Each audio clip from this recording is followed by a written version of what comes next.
So hello students, अब हम start करते हैं अपना part 2 of chapter contemporary centres of power. अभी तक हमने पढ़ा था यूरोपियन यूनियन के बारे में और एशियान के बारे में। अब हम स्टार्ट करेंगे अपना next topic which is China. तो यहाँ पे मैंने चाइना का मैप प्लस फ्लैग लगाया हुआ है।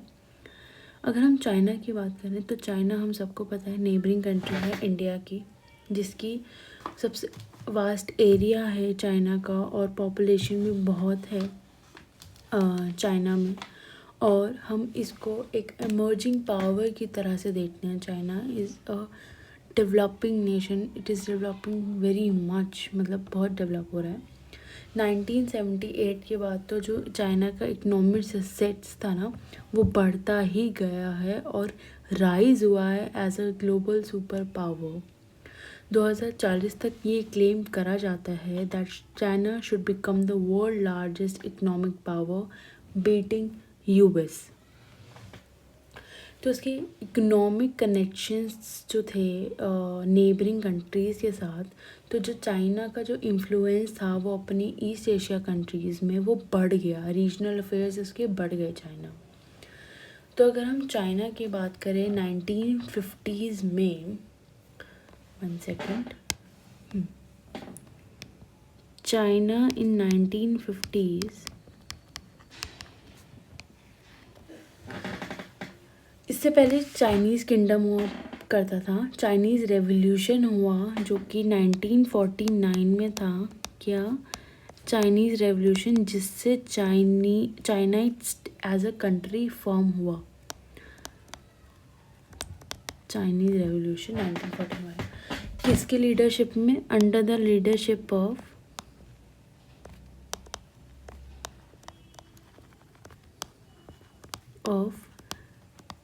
माओ माओ जेडोंग। बस माओ याद कर लो, बहुत है इतना, ठीक है। चाइना ने अडॉप्ट करा कम्युनिज्म आफ्टर द रेवोल्यूशन। उन्होंने बोला मेरे को डेमोक्रेसी वगैरह नहीं चाहिए, हमारी एक ही गवर्नमेंट होगी, बस बात खत्म। तो उस टाइम पे 1950s में जो चाइना की इकनॉमी थी वो बहुत ज़्यादा बैकवर्ड थी, बहुत बैकवर्ड कंट्री थी इकनॉमिकली। तो इसने चाइना ने जो भी अपने टाइज थे कैपिटलिस्ट वर्ल्ड के साथ वो सब तोड़ दिया और एक कम्युनिस्ट सिस्टम को अपना लिया, ठीक है। तो जो चाइना ने अपना जो भी एग्रीकल्चर में पैसा, जो इसका चाइना का एक ही सोर्स ऑफ इनकम था विच इज़ एग्रीकल्चर, और जो भी उसका पैसा अर्न हो रहा था एग्रीकल्चर से वो इंडस्ट्री में बाद में वो लगा देता था। तो फॉरेन करेंसी की शॉर्टेज के चक्कर में चाइना जो है ना वो अपना प्रोडक्ट्स खुद ही मैन्युफैक्चर करने लग गया, और फिर जो उसको पहले इंपोर्ट करना पड़ता था वो अब वो खुद ही प्रोड्यूस करने लग गया, खुद ही डोमेस्टिकली अपनी कंट्री में वो खुद ही बनवाने लग गया। तो इसके चक्कर में एम्प्लॉयमेंट अच्छी हो गई और जो इकोनॉमी थी वो बढ़ गई थी 5 to 6%। तो लेकिन इसका एक चाइना का एक मेन दिक्कत थी which is rapid population growth. जो पॉपुलेशन थी वो बढ़ी जा रही थी। तो इस चक्कर में चाइना ने इंट्रोड्यूस करा पॉपुलेशन कंट्रोल लॉज, बट इससे कुछ फ़ायदा पड़ा नहीं था इतना ज़्यादा।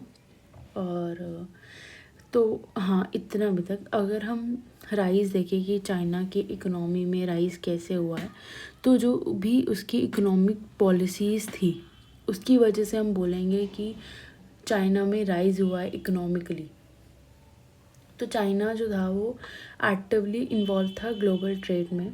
1978 में चाइना ने अडॉप्ट करी open door policy. Wait, let me write. 1978 open door policy adopted by China under the leadership of, मतलब किसने इंट्रोड्यूस करी थी? Dane Xiaoping. इन्होंने इंट्रोड्यूस करी थी ओपन डोर पॉलिसी, जिसमें ट्रेड में पार्टिसिपेट करने के लिए अलाउंस हो गया था, मतलब वो फ्री ट्रेड करेंगे। तो उसके बाद ऑफ कोर्स ट्रेड स्टार्ट हो गया है, तो चाइना की इकोनॉमी क्या बढ़ेगी? ग्रोथ बढ़ेगा, इकोनॉमिक ग्रोथ एक्सेलरेट ही हो गया। तो 1973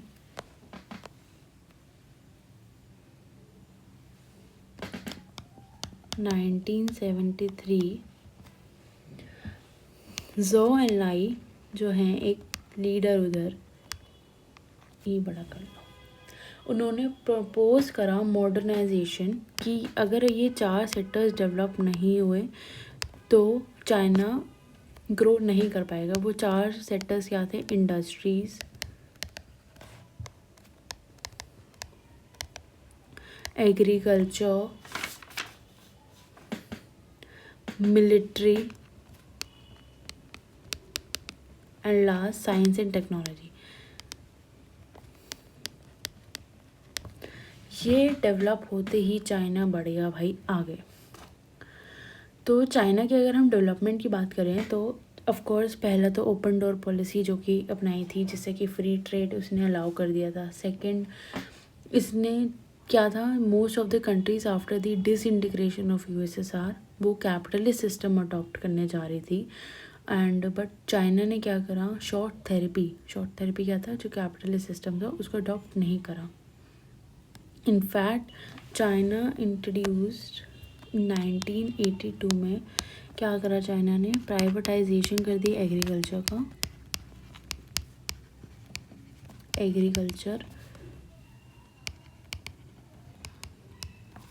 और 1998 में प्राइवेटाइजेशन कर दिया इंडस्ट्रीज़ का।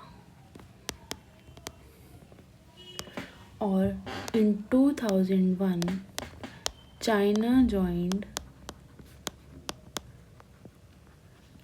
कर लिया WTO, वर्ल्ड ट्रेड ऑर्गेनाइजेशन। ये जो 2 स्टेप्स थे वो बहुत बड़े थे, जिसकी वजह से बहुत ग्रोथ हुई है। और 1978 के बाद after open door policy China ने डेवलप करा ही है।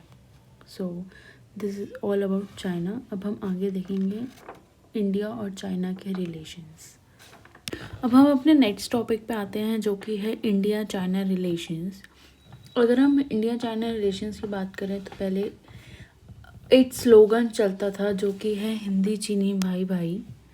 कौन सा स्लोगन चलता था? हिंदी चीनी भाई भाई, मतलब इंडियंस और जो चाइना के लोग हैं वो आर ब्रदर्स, ऐसे स्लोगन चलता था। लेकिन बाद में इंडिया और चाइना की 1962 में एक वॉर भी हुई थी, ठीक है, इंडिया चाइना वॉर। कहाँ पे? अरुणाचल प्रदेश और अटसाई चिंग के एरिया में 1962 में। जब और चाइना ने ऑक्यूपाई करा था तिब्बत को 1950 में, तो वहाँ पे एक रेफ्यूजी हुआ करते थे रिलीजियस लीडर, वहाँ पे एक रिलीजियस लीडर थे दलाई लामा। इन्होंने क्या करा, ये इंडिया आ गए और इंडिया वालों ने क्या करा, इनको एक असाइलम में रहने के लिए जगह दे दी, जिसकी वजह से चाइना गुस्सा हुआ कि why are you interfering in our matters. तो वहाँ से थोड़ा रिलेशनशिप बिगड़ा। 1962 में वॉर हुई। फिर इंडिया और चाइना ने एक पंचशील एग्रीमेंट साइन करा।